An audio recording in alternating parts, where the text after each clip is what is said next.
हाँ भाई second year. हम बात कर रहे हैं अपने कैल्शियमी कंकाल के बारे में। कैल्शियमी कंकाल का हम किसमें अध्ययन कर रहे हैं? उसमें हम कर रहे हैं कोरल के बारे में। ठीक है, कोरल्स के बारे में हमने समझ लिया। कोरल्स क्या होते हैं? कोरल्स आपके संग सीलेंट्रेटा की जो पॉलीफॉर्म होती है उनके द्वारा स्त्रावन किए जाने वाले कंकाल को कोरल्स का नाम दिया जाता है। ठीक है, अब हम बात करने वाले हैं टाइप्स।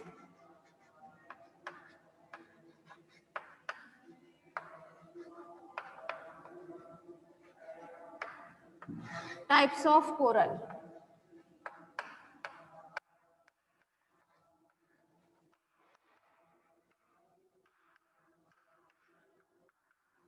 तो बेसिकली जो कोरल होते हैं क्लास, ये दो प्रकार के होते हैं। कितने प्रकार के होते हैं? दो प्रकार के होते हैं। फर्स्ट,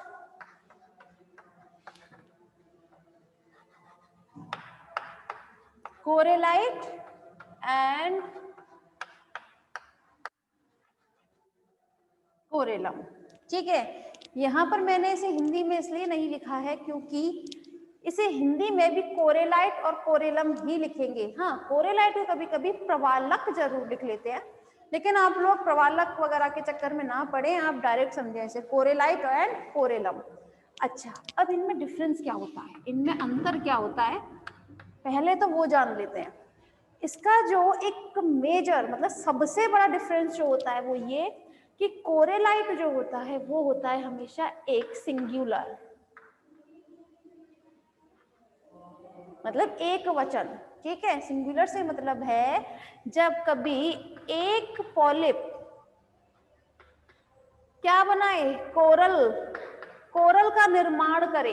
ठीक है, जब कभी सिर्फ एक पॉलिप किसका निर्माण करे, पॉलिप कोरल का निर्माण करे, तो उसे हम कहते हैं कोरेलाइट। ठीक है, लेकिन कोरेलम जस्ट इसका ऑपोजिट होता है। कैसे होता है वो भी जान लेते हैं।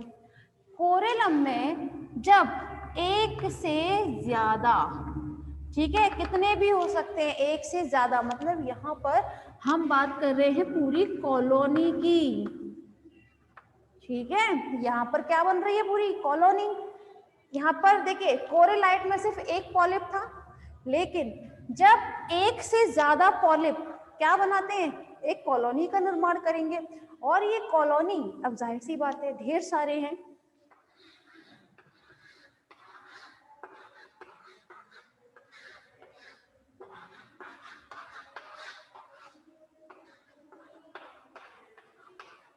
ठीक है, इस तरह से जब इन्होंने ढेर सारे पॉलिप, एक के ऊपर एक ढेर सारे पॉलिप है जब, तब वो जब सीक्रेट करते हैं, एक कॉलोनी बनाते हैं, तब हम इस टाइप के कोरल को हम बोलते हैं कोरेलम।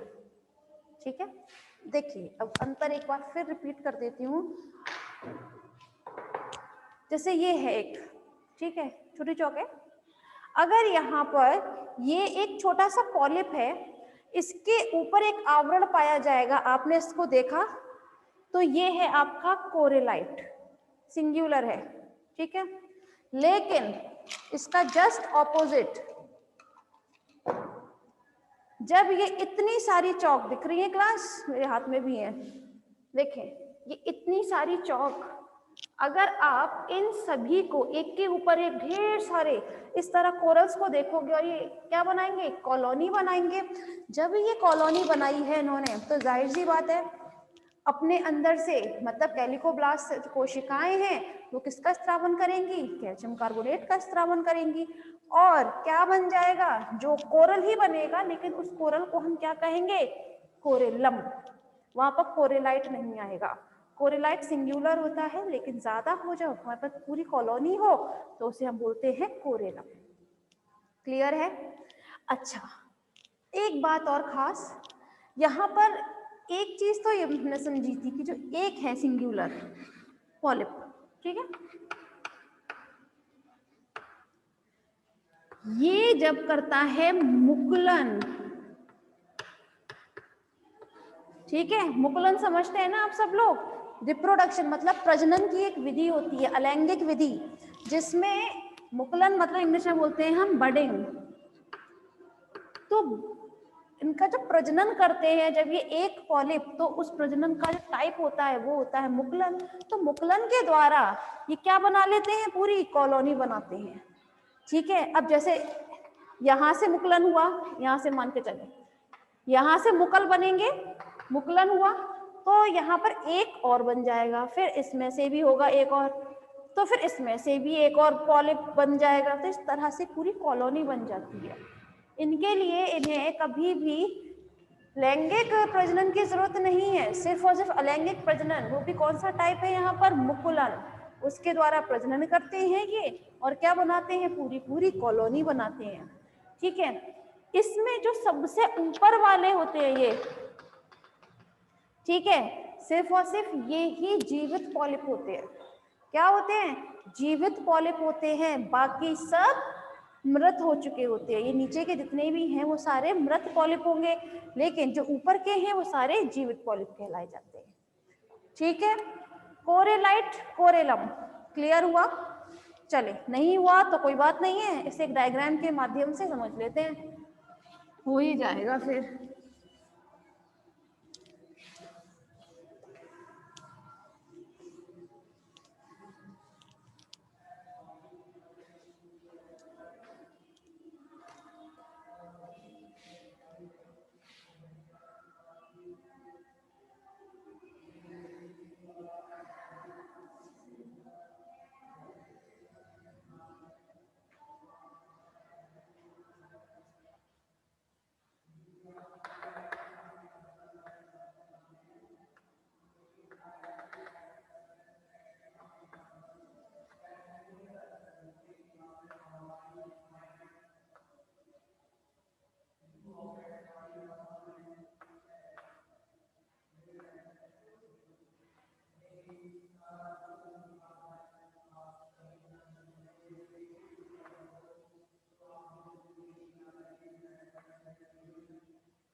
हाँ भाई, सेकेंड ईयर, जरा ध्यान दीजिएगा।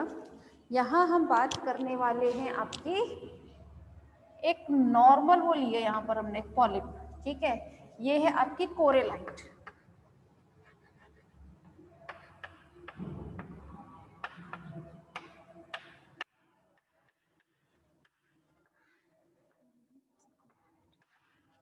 कोरेलाइट, कोरेलाइट मतलब यहाँ पर सिर्फ एक ही पॉलिप फॉर्म लिया गया है। इस पॉलिप की अगर हम ट्रांसवर्स सेक्शन लेते हैं तब हमें जो संरचना देखने को मिलेगी वो कुछ इस प्रकार की होगी।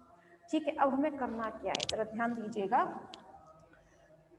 इसमें ये जो पॉलिप है इसमें ये ऊपर और नीचे दोनों ही तरफ से एक आवरण द्वारा ढका रहता है, ऊपर से भी और नीचे से भी। अगर हम ऊपर की तरफ बात करते हैं, ये तो मैंने पूरा ट्रांसवर्स सेक्शन लिया, इसके अगर ऊपर की तरफ हम बात करते हैं तो ये ढका रहता है थीका के द्वारा। किसके द्वारा ढका रहता है? हमेशा थीका के द्वारा। वहीं अगर हम नीचे की तरफ बात करें तो ये एक बेसल डिस्क के द्वारा ढका हुआ रहता है, ये मतलब बंद रहता है। कहने का तात्पर्य ये है, ऊपर से तो ये इसको थीका के द्वारा बंद रखते हैं और नीचे से इसको बेसल डिस्क के द्वारा बंद रखते हैं। बेसल डिस्क याद आ रहा है ना, पीडल डिस्क, जिसमें से क्या होती है, एक विशेष प्रकार की कोशिकाएं होती हैं जिन्हें हम बोलते हैं कैलिकोब्लास्ट। ठीक है, भूलिएगा नहीं इस चीज को। ठीक है, तो यहाँ पर ये दोनों ही चीजें होती हैं जो क्या करती हैं, इसको पूरी तरह बंद रखती हैं किसी कोरल को। अच्छा, अब ये थीका जो होते हैं अंदर की तरफ इसमें कुछ सांचे पाए जाते हैं। सांचे समझते हैं ना, सांचे मतलब कुछ सेप्टा पाए जाते हैं, लाइक दिस। ये दिख रहा है, इसमें ये कुछ 1 2 3, ठीक है। मैं इन तीनों को अगर बाहर निकाल दूं तो एक खोखला हो जाएगा, ठीक है, एक गोलाकार रूप में। अगर सपोज कीजिए आपका कोरल जो है वो यही है, गोलाकार रूप में, ठीक है। इसमें ये अंदर की तरफ क्या पाए जाते हैं, सेप्टा पाए जाते हैं या फिर खांचे, जिन्हें देखे दिख रहे हैं ना ये सेप्टा, ठीक है, ये रहे सेप्टा, ये सेप्टा दिख रहे हैं ना, ये दीवार जैसी संरचना जो होती है सेप्टा कहलाई जाती है। तो ये सेप्टा जो इसमें प्रेजेंट रहते हैं उन्हें हम क्या किस नाम से जानते हैं, स्क्लेरोसेप्टा के नाम से जानते हैं। ठीक है, कोरल्स में ये थीका जो होता है अंदर की तरफ इसमें खांचे की तरह कुछ संरचनाएं पाई जाती है, मतलब सेप्टा पाए जाते हैं और उन सेप्टा को हम बोलते हैं स्क्लेरोसेप्टा। अच्छा, ये स्क्लेरोसेप्टा जो होते हैं ये नीचे की तरफ जाते जाएंगे और क्या चीज बनाएंगे, ये बनाते हैं आपका, जैसे ये इस तरह से होते जाएंगी ना तो एक कंकाली पिंड बनाती हैं। क्या बनाती हैं, एक कंकाली पिंड बनाती हैं और उन कंकाली पिंड को हम बोलते हैं कॉल्यूमेला। ठीक है, एक बार फिर रिपीट कर देती हूँ अपनी बात को। ये जो स्क्लेरोसेप्टा होते हैं, ये स्क्लेरोसेप्टा नीचे की तरफ जाकर यहाँ पर क्या बनाएंगी, एक कंकाली पिंड समझते हैं ना, गोल कुछ, ठीक है, एक पिंड का निर्माण करती हैं और उस कंकाली पिंड को हम नाम देते हैं कॉल्यूमेला। ठीक है, यहाँ पर हम बात कर रहे हैं कोरेलाइट के बारे में। ठीक है, क्लियर हुआ ये डायग्राम? सेकेंड ईयर जवाब दीजिए प्लीज, क्लियर हो गया? Yes, good. चले, अब हम बात कर लेते हैं कोरेलम के बारे में। तात्पर्य ये है कोरेलम से कि अगर मैं इसी के बगल में इसी के जैसा एक और डायग्राम बना दूं लाइक दिस, फिर एक और बना दूं, इसके भी 4 और बना दूं, वही है तो यही। लेकिन जब ये ढेर सारी कॉलोनी का निर्माण करेंगे अपनी पीडल डिस्क मतलब कैलिकोब्लास्ट के द्वारा, क्या बनाएंगी, ये कैल्शियम कार्बोनेट का स्रावन करेंगी, तो एक कंकाली समस्या पूरी कॉलोनी मिल रही है हमें यहाँ पर। ठीक है, तो अब ये होता क्या है क्लास, ये एक दूसरे से जुड़ी हुई रहती हैं। ठीक है, कनेक्ट समझते हैं मैम, ये नीचे की तरफ करना जरा, हाँ अब ठीक है। ये एक दूसरे से जुड़ी हुई रहती हैं जिन्हें हम नाम देते हैं संयोजनी, जो होती है नलिकाकार। कैसी होती है संयोजनी, मतलब कनेक्टिव्स होती है, ये होती है सॉरी नलिकाकार, ट्यूबुलर कनेक्टिव्स। ठीक है, समझ में आए? और ये जो नलिकाकार, ये जो है नलिकाकार जो संयोजनी है मतलब कनेक्टिव्स जो है वो भी ऊपर नीचे तरफ से दोनों ही तरफ से बाउंड रहती है, आस्तरित रहती है। ठीक है, एक आवरण सा चढ़ा रहता है इनको बंद रखने के लिए, और वो होता है एक्चुअली ऊपर की तरफ से इन्हें, ऊपर की तरफ से जो इन्हें बंद रखता है वो होता है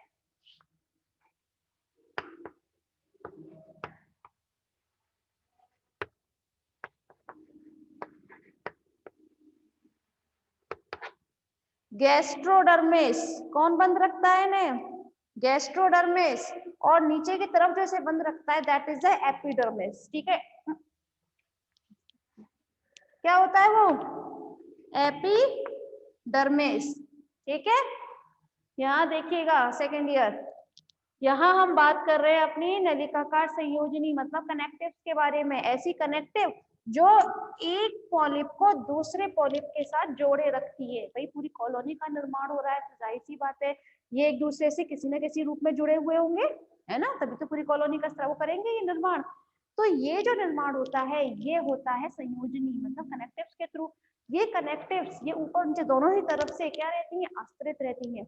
ऊपर की तरफ से गैस्ट्रोडर्मिस की वजह से और नीचे से एपिडर्मिस की वजह से। ठीक है, वहीं ये जो है आपकी गैस्ट्रोडर्मिस वगैरह ये एक दूसरे से जुड़ती हैं और बनाती है गैस्ट्रोवेस्कुलर कैविटी। कहाँ?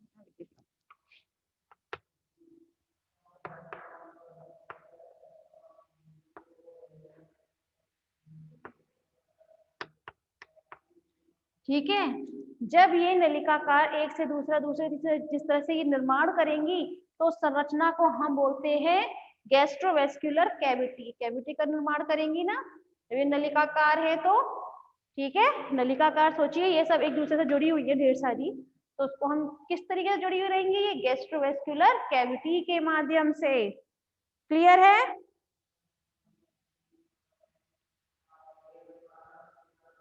क्लियर है मैम? अगेन, अच्छा दोबारा कहाँ से बेटा? कहाँ से दोबारा बताना है? मतलब दोनों ही प्रकार से पूरा बताना है या सिर्फ डायग्राम समझाना है? बताएं जरा।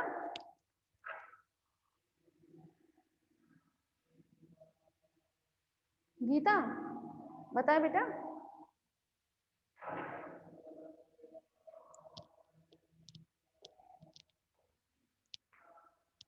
देखें मुझे जल्दी बताएं वैसे तो कमेंट सेक्शन में कि पढ़ना क्या चाहते हो। नहीं ये जस्ट अरे कंप्लीट तो है, कुछ मैंने पूछा था अभी कुछ आया होगा।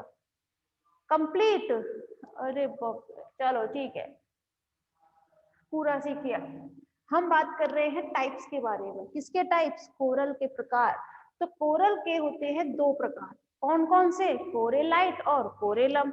ये जो कोरेलाइट होता है ये होता है सिंगुलर मतलब जब सिर्फ सेलेंट्रेटा का कोई एक ही पॉलिप उसकी नीचे वाली जो सेल्स होती हैं कौन सी? कैलिकोब्लास्ट, जब वो अपने शरीर के चारों ओर एक आवरण बनाए मतलब कंकाल का निर्माण करती है उन्हें हम बोलते हैं कोरेलाइट कोरल। ठीक है, लेकिन जब ढेर सारे पॉलिप मिलकर एक कॉलोनी बना रहे हैं, ठीक है, सपोज क्या बताऊं, जब ढेर सारे पॉलिप जो है एक दूसरे से जुड़ जुड़कर क्या बनाते हैं? कॉलोनी का निर्माण करते हैं।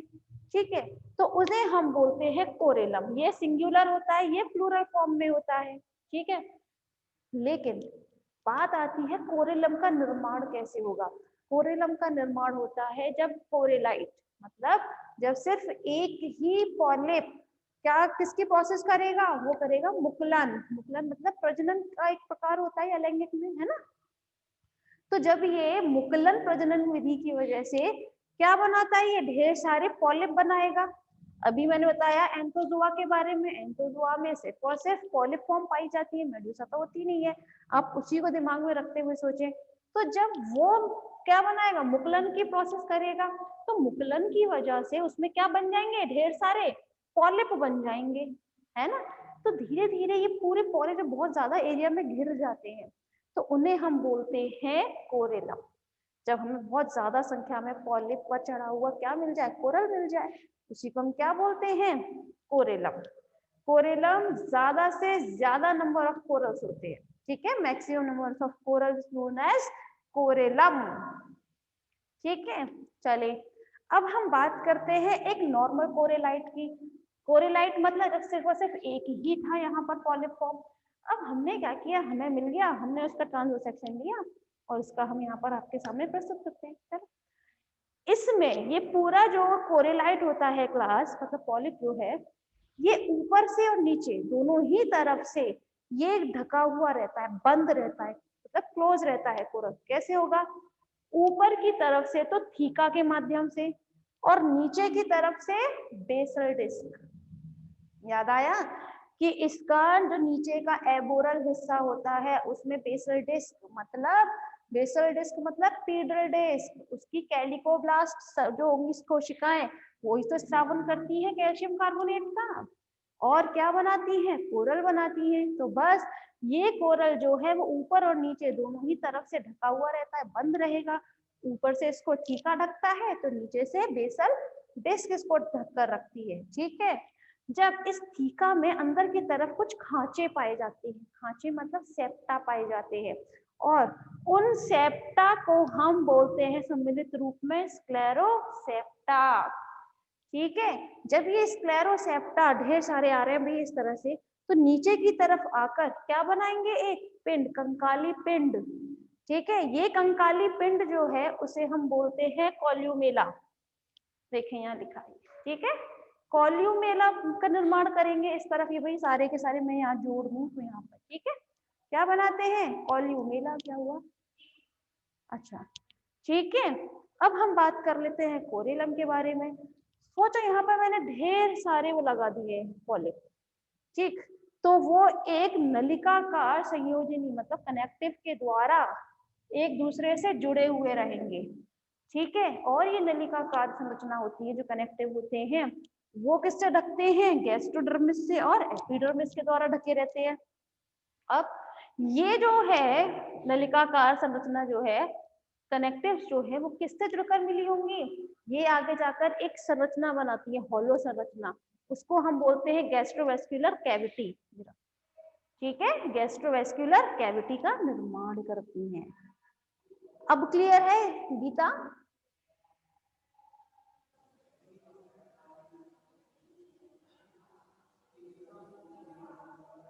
गीता अब क्लियर है,